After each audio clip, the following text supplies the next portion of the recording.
This is my favorite panel of all time. We've been doing it for 8 years. And I'm super psyched to be back here with these amazing athletes and at a new location this year for us. What do you guys think of this? It's, you know, seriously. I didn't think Monarch Beach could get any better, but this is amazing. So I'm super pumped. Without further ado, first up, this is a senior in high school from Crosby, Texas. She's a stud on the USA Youth National Basketball teams and one of the top recruits in the nation who she just turned down the mighty UConn, by the way, and we will talk about that. Please welcome Charli Collier. Next up, we've got from Highlands Ranch, Colorado. This 19-year-old is the youngest star on the U.S. women's soccer team. Last summer at the Rio Games, second youngest Olympian in the history of U.S. women's soccer. And she said, I don't need to go to college. I'm just going to go play professionally. She's playing with the Washington Spirit. Please welcome Mallory Pugh. And last but not least, this is, listen to this, a captain of the third-ranked ice hockey team at Boston College. And she's also, after she goes and plays ice hockey, she just then goes and pops out onto the lacrosse team and is going to be a senior star on them, leading both programs to back-to-back Final Fours in the two sports last year. Put your hands together for Kenzie Kent. All right, I told them, I warned them, as is the tradition at our Voices of the Future panel, we do a fun fact. Kenzie started sweating immediately. I could see that look on her face. Kenz, do you want to go first or last? I'll go first. Kenzie, yes.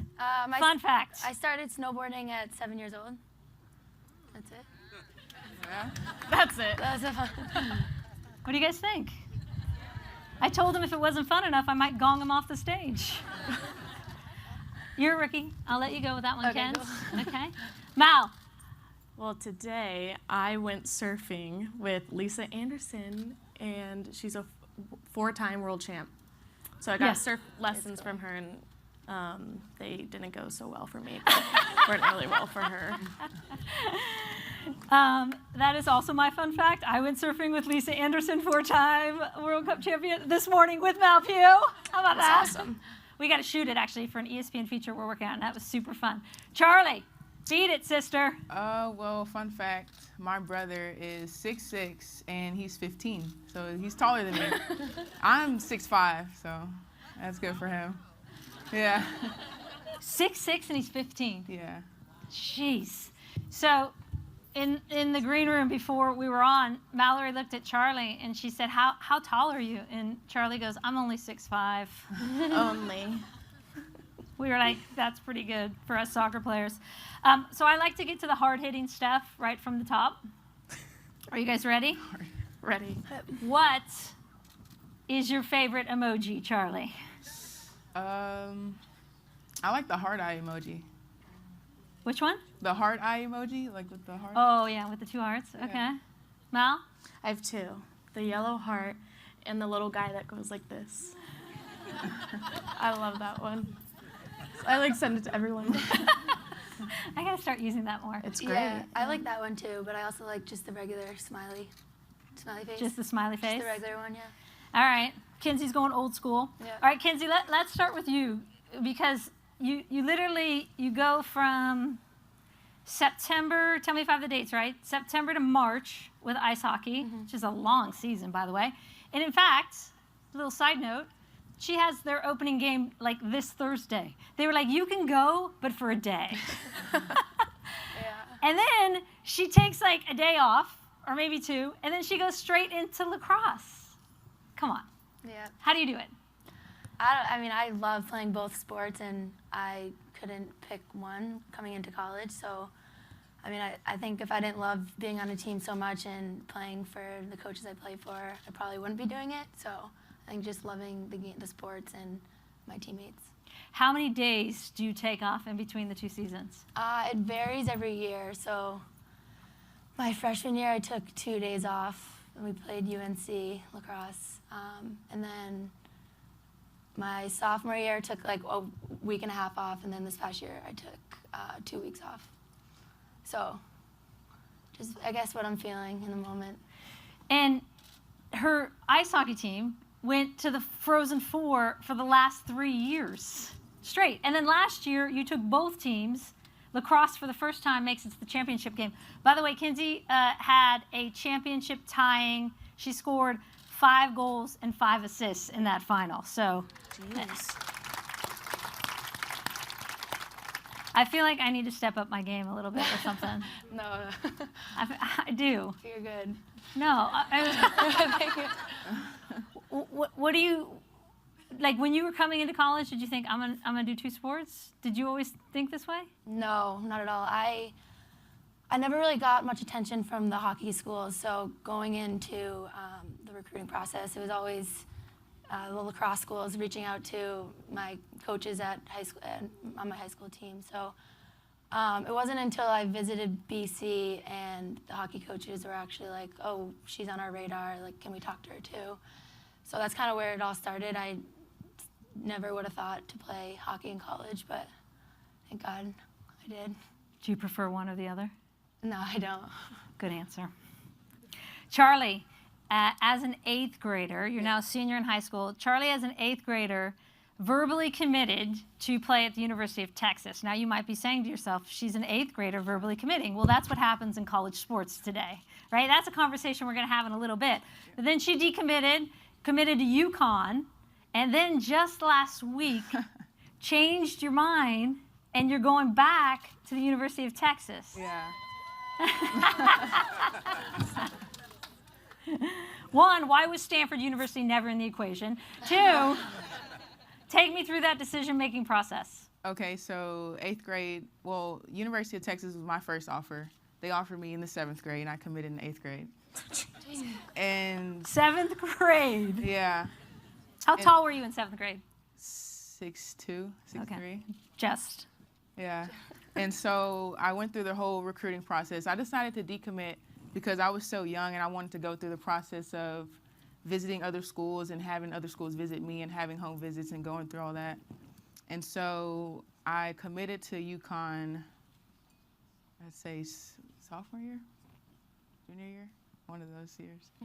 And so I talked to Gino and went to his campus because they're different. They don't usually just offer you right off the bat. You have to go to the campus and they sit in your office and they offer you. And so I committed.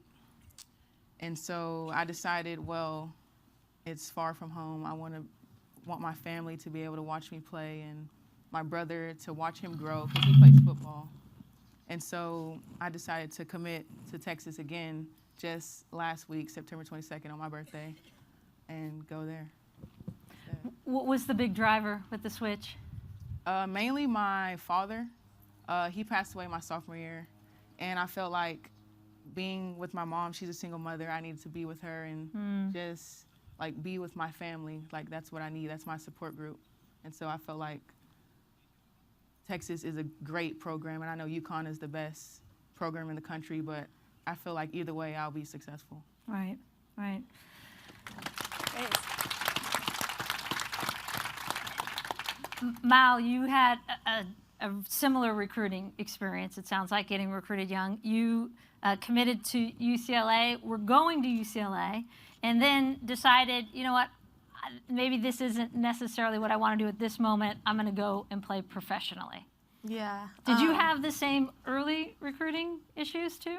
I mean, did. not issues, but Yeah, I remember I was getting emails from schools when I was freshman, 8th grade, and I just knew. I was like, nope, I'm not going to do anything. And I was actually late for my recruiting class. I remember my friends were like, come on, just do it. And I was like, no, I need to go see other schools. So I think it was the end of my sophomore year, which is late for soccer.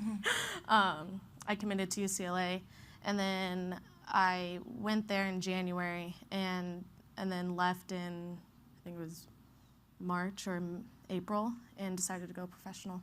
yeah. What was that decision-making process like for you? Was that a tough one? Yes, it was very tough. There was, in last January 2016, it was up in the air that I could go professional and completely skip college. But I was like, no, I really want to go to college. And I think that going there and having that experience and learning so many different things really helped me in that decision-making process with going professional. I think it was my decision, and I think it was just the right time just to do every step and just learn throughout the way. Do you ever look back and go, I wish I had known that, or I had done that? No, not necessarily. I think the way kind of everything panned out and each learning experience I went through, I'm still going through them. Even this season, my rookie season was a pretty rough one, but Why so? I mean, we only won 5 games. But I mean, I look back at it and I think it's such a great learning experience for me. I mean, I think everything kind of panned out the way it's supposed to, and yeah. When I saw Mal, because I of course cover the women's team, and I saw Mal after she had moved out to Washington, and I said, how's that going? How's it going? Like, as an 18, 19-year-old, she just turned 19, moving across the country, you're living on your own, and she's like, it's really hard. And I said, for 2 why? weeks. I know, I was like, I went into like mom mode. I was like, why?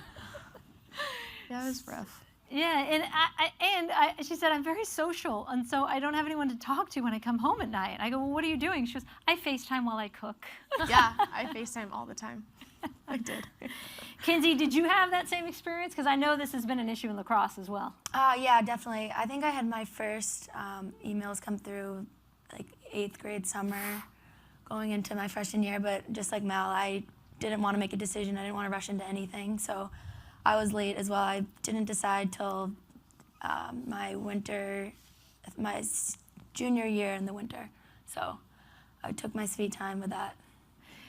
Interestingly enough, those of you in the collegiate game know this well, but earlier and earlier, they're verbally getting these players to commit, right? And so when, Mallory, as you were a freshman and all of you are freshmen, you're hearing all these players committing, and that's locking up, not legally, but verbally, a scholarship position, and you're afraid you're going to miss out. And so there's tremendous pressure on all sides for young kids to commit.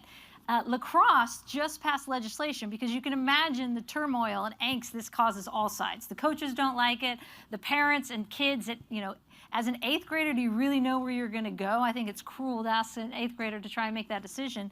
But lacrosse just passed legislation within NCAA that will bar contact and any communication with athletes, just for lacrosse for now, until September of their junior year in high school, which I think is a great thing. Why they don't do that across the board, I don't know. That's the next step. Charli, you come from a family of basketball players. Your dad was 6'8". Yeah. Right? Mom, Ponda, where are you? Sister? Stand up, Ponda. Yeah, there's Mom. Ponda was, what are you, 6 foot? Right at 6. Ponda played collegiately as well. Mm-hmm. So you said, though, that your dad taught you a lesson. I read this that was fascinating when you were really young. It was a lot of lessons. Yeah, it was about him not making his high school teams. Do you remember that one? Oh, yeah. It was kind of the same story like Michael Jordan, how he got cut. He didn't make his teams. And it was kind of how USA basketball went for me. I didn't make it my freshman year. I tried out for 16U, and I got cut. And so the next year, I tried out for 17U, and I made that team. That was after he passed away, so I felt like that gave me more drive to make the team and just do that. So basically, his lesson was, like, don't stop trying. I know it's, like, cliche, like people say it all the time, but it's true. Like, if you really want something, like, you have to go after it and go get it, and that's what I did my sophomore year, and I made that team. Yeah. Cut from 4 high school teams. Yeah. And then he goes on to play college. He goes on to play in Honduras, right, as well? He played in Honduras. And we were talking about your brother, Casey, being 6'6". Yeah, 6'6", yeah. Who's better on the basketball court?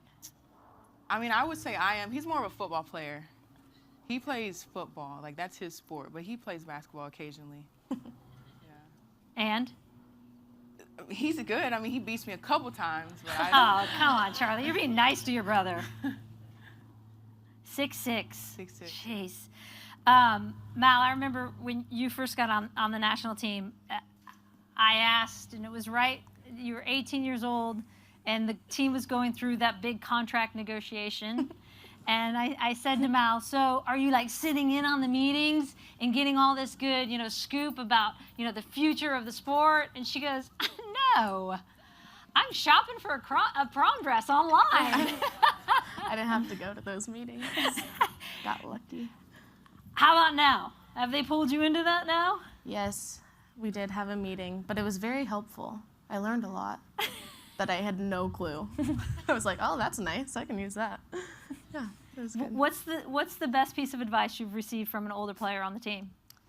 Well, I think my first cap, it was in January, and I remember I was like so nervous.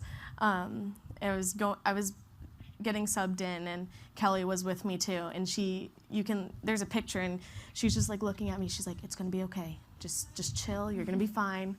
And I think honestly, like that's kind of the best advice I've gotten is just everything's gonna, it's all gonna work out. And if you just don't take things too seriously, you'll be fine. Yeah, but easier said than done. I mean, know. you're an 18-year-old that's going on to this full women's national team that's been super successful. Yeah. And it's, yeah. I didn't think of it that way. I just thought it was another soccer game. I mean, and mind you, if you haven't seen Mal play, she is the youngest on the team by a few years, and she steps into that role. And it typically takes, a player a little bit to adjust. Mal gets in her first game, she's like taking players on, she's dribbling, she's beating players in line. Looks like she's been on the team for like 10 years. And I said to her today in our shoot this morning, how did you do that? It took me 10 years to feel like I belong. But that's how natural it is. There's a grace to that. Come on, give us your secret sauce. I think, like I said earlier, I don't know, you just go with the flow and don't take things seriously. And I think just thinking it as every game.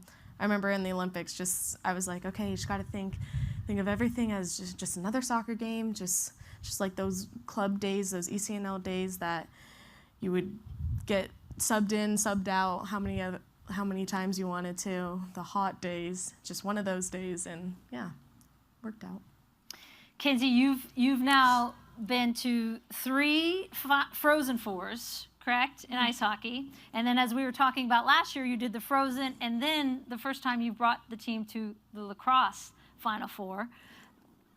And I know in all of those, they didn't finish the way you want, but what do you think about when you think about Frozen Fours right now and going into your senior year? Yeah, I think. And Final Fours. Yeah, I think my class for the hockey team is all on the same page.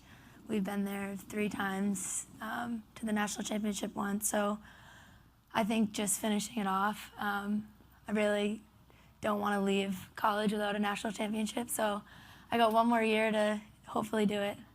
What's the lesson learned in those 3 years? Because you had 1 year where you guys were 40-0 going in, or undefeated going in, I know. Right, yeah. What is the lesson you've learned through each step?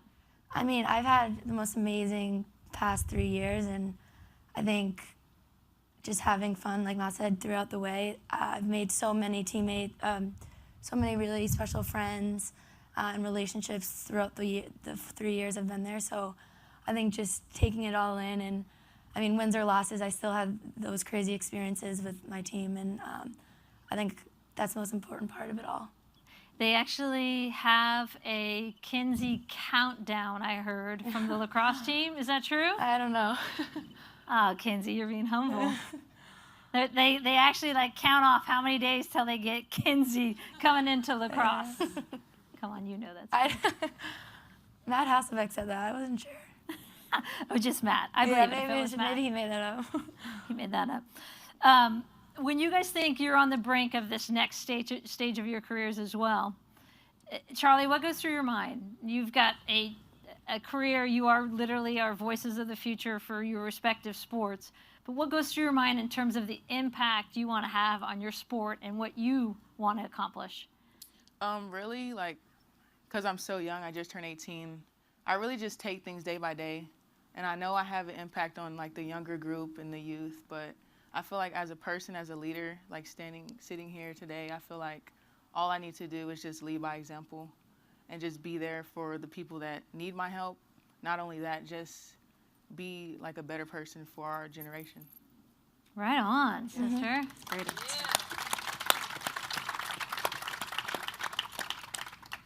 Mal? I think for me, ever since I was little, I always wanted just to inspire others, like people have inspired me. So I think no matter if that's on the soccer field or off the soccer field, I think that she said, like, we can just have a huge impact. And I think the way that I know women's soccer is going, I just want it to just blow up, and I just want it to be awesome. What's the biggest surprise to you when you get on that national team and you realize the impact you have? What's a story maybe you've heard or someone said to you? I mean, I think anytime, like, you put that national team jersey on, I think it's just, like, surreal, and you kind of look back at it and just look at how far the sport has grown. And even, like, when Mia and you were wearing it, like, it's just, there's so much power and inspiration behind it. It's just like, I don't know, it's so surreal for me, yeah. Kenzie, and for you? Yeah, I mean, I agree with both of them. I think the popularity in soccer and basketball, it's amazing. It's obviously grown throughout the years, and I'm hoping to get lacrosse and hockey on the same level with the fan base and just total viewers. So hoping to do that as for my sports, but also just leading by example on and off the field or ice is super important to me, and just treating people well along the way. When you saw what the women's ice hockey team did in March, what went through your mind? I thought it was amazing. Some of my best friends are on that team, so to see them go through it, they almost didn't go to the World Championship just to fight for something they really believed in. So it was hard for some of my friends to do, but I thought it was really amazing to see. And that they got not just, their team, but they got all the younger players to jump on board. Yeah. I mean, not one player, and I think they asked quite a few. Yeah, they asked like D3 players, everyone. And they all said, no, we're not going in. Yeah. Were you part of that group as well? Yes. That's amazing. Yeah, right on.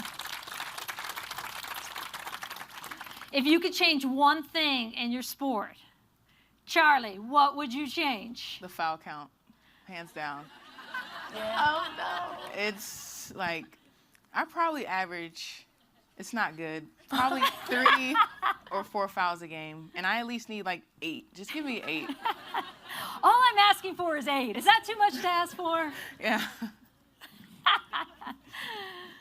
Val? I don't know, shoot. Bigger goals. Bigger goals, yeah. That'd be nice. Then they'd be like, that's an insult to women. I'm like, no, then I'd finally be able to score. What are you know. talking about? Put big goals Bigger up there. goals. Yeah, that's a good one. I'd say bigger You goals. can take it. Kins? I would say for lacrosse, just fewer whistles. It slows the game down a lot, I think. And hockey, a lot of people don't like that you can't check in women's hockey, but I'm okay with that. I'm good with that. You're not going to drop your shoulder. No. Okay, for our final segment, and then we'll open it up for questions. So have your questions ready. It is most pressing questions. Are you ready? Your favorite social media platform? Snapchat. Instagram.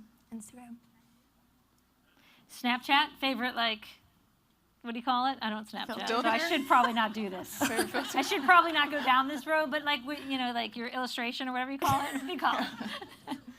Drawing? Filter. Yeah, Thank you. What is it? Favorite filter? Probably the flowery ones, like the Hawaiian. Puts it on your forehead. That's cute. Makes you look good. Yeah. I just learned the other day from my kids that if you hold the send button Do you guys know this? You learned it here, if not.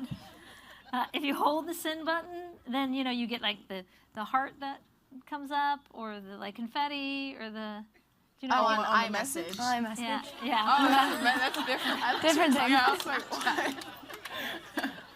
That's different. Sorry. Yes, on iMessage. Yeah. Actually, this makes me think of a most pressing question with, today I was asking, you know, what words was Mallory teaching the older players? Mal, you start. Fye. F-Y-E. You guys know it? I feel don't better about know it. myself. Maybe. Do you know it? No. Do you know it, Charlie? Yeah, I know. Fine. She's like, yeah, I know Phi. Yeah. For sure, I know Phi. Like, that's so Fye. Like, this Like, food's that's so cool. Fye. Like, that's yeah. It's Phi. espnW, so Phi. The summit is so Phi. Yeah. See, now it's gonna go. Never heard that. Kenzie, do you have a word that you can teach us, please? Oh God. Can you be Phi? I don't know. Charlie? I say lit a lot. Oh, Yeah. well, I know lit. Come on. Yeah. Lit. That's lit. Yeah, it's like, it's lit. Yeah. What's that one? Oh. A lituation is a lit situation. That's a good one. Yeah, I like that. Thank you. Thank you. I need this. I need this. Ken's any? No? Not yet? Wicked from Boston. Wicked. All right, where is your happy place? I'm just going to be basic, say basketball court. Aw. My happy place. I think in the mountains in Colorado. I was gonna say my bed, but I'm just gonna go with my bed. Go-to mantra or saying before the game. Okay, next. No? like, Not I feeling it? know. Last one. What is your spirit animal and why? I'd say an eagle. Why? I don't know. I can go deep with this. Probably because it soars. We got time. Like, it soars, and so, like, you want to reach your next destination, so you got to spread your wings and fly. I feel like we Should end it there. I feel like we should bust out in song over that one.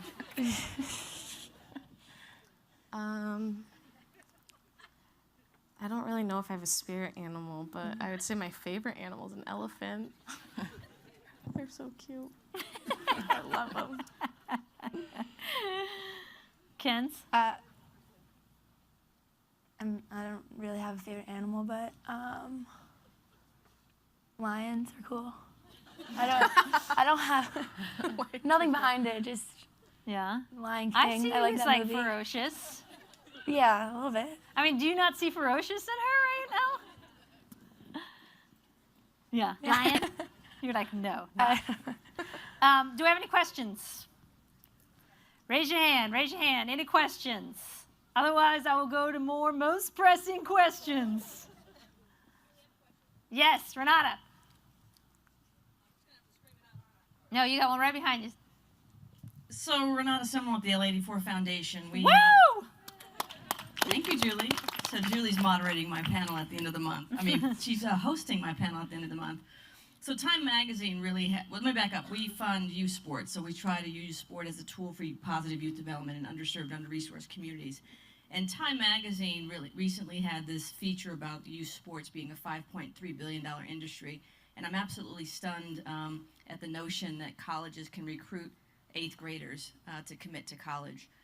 So this hyper competition that's going to get kids to specialize, it sounds like you guys have a lot of fun and are passionate about what you do. So you seem the antithesis to what we see a lot in the work that we do. And I'm just curious as to what grounds you into making sure that the sport that you guys are engaged in remains fun for you, and what lessons you can give to me to take back to the kids that we serve. Great question. Charlie, you want to start? Yeah, I think to answer your question, like to keep sports fun, I think if we would take like the politics out of it, I think just having fun with the sport, just let the kids play the sport and not have a lot of companies or like recruiters coming at a young age. Because I'm a victim of it. Like I was recruited at a very young age, and I feel like it did take some of the fun away from it because it was more like a business more than like having fun with it. So I think just it should be where a certain age where you can recruit a player and just let them have that childhood of just playing that type of sport that they like. So yeah. I'd have to agree. I think just keeping the pressure off of people. I mean, I know that there's a bunch of pressure on there's pressure on us, and I think that just kind of keeping that off and just, I know, like going out and just having fun for kids, I think is the best thing. And also I think it has to do with that kind of the passion that kids have, just developing that at a young age. And I mean, if they love a sport, then they're going to keep on striving to be the best that they can. But just keeping all that pressure out of the way, and yeah, just having fun with it. Getting the parents out of the way. Yeah, I think. Really? I think if like, I don't know, I hear like stories that some parents are like forcing their kids to do something, but like, I know my parents were like, if you don't want to play soccer, like you don't have to. It's like totally up to you. But I was like, no, I love soccer. I gotta play. Gotta keep going. Yeah, we parents mess it up a lot. I've never yelled on the sideline, for the record. Yeah, I think it's important to, as a parent or just a mentor, not to force one of the youth players to just specialize in one sport. I think, obviously, if they enjoy doing it, do it. But some of these club teams are taking these kids like 12 months out of the year playing that one sport. And I think that's why I enjoy doing each of these sports so much, is because I get a break from one to do another, and it keeps it exciting. And I also think, I think it's amazing what the lacrosse, NCAA lacrosse is doing with the rule on recruiting, because I remember in high school, there was like 2.5 years where I was just every night talking to my parents about what I was going to do, just stressing about it, not really enjoying every day in my high school. And I think that took away from my experience as a youth player. So I think that would be huge to get that into other sports as well. Awesome. One last quick question. Yes. Yep. Uh-huh. Yay! Chosen! I'm with Sea Girls. Oh, thank you so much. I'm with Sea Girls. We are a confidence building and mentorship program for girls in sports. And so I want to ask you all, what would you tell your 12-year-old self?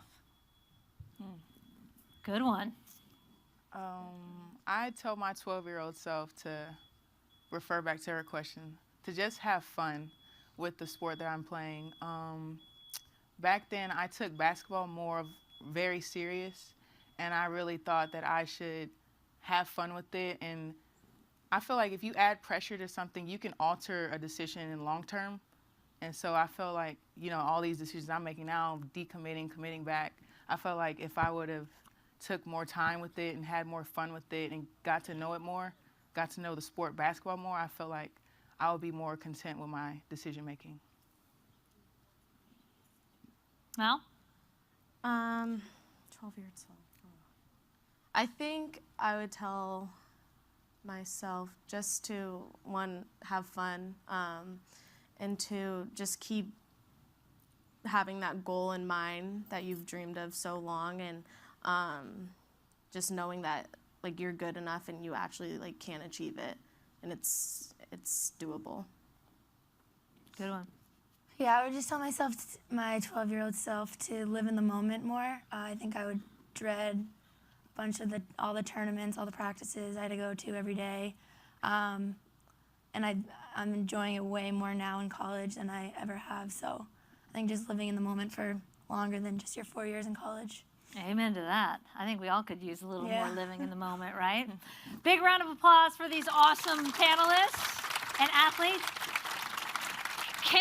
Kenzie, Thursday, first game? Yeah, How about that? I know.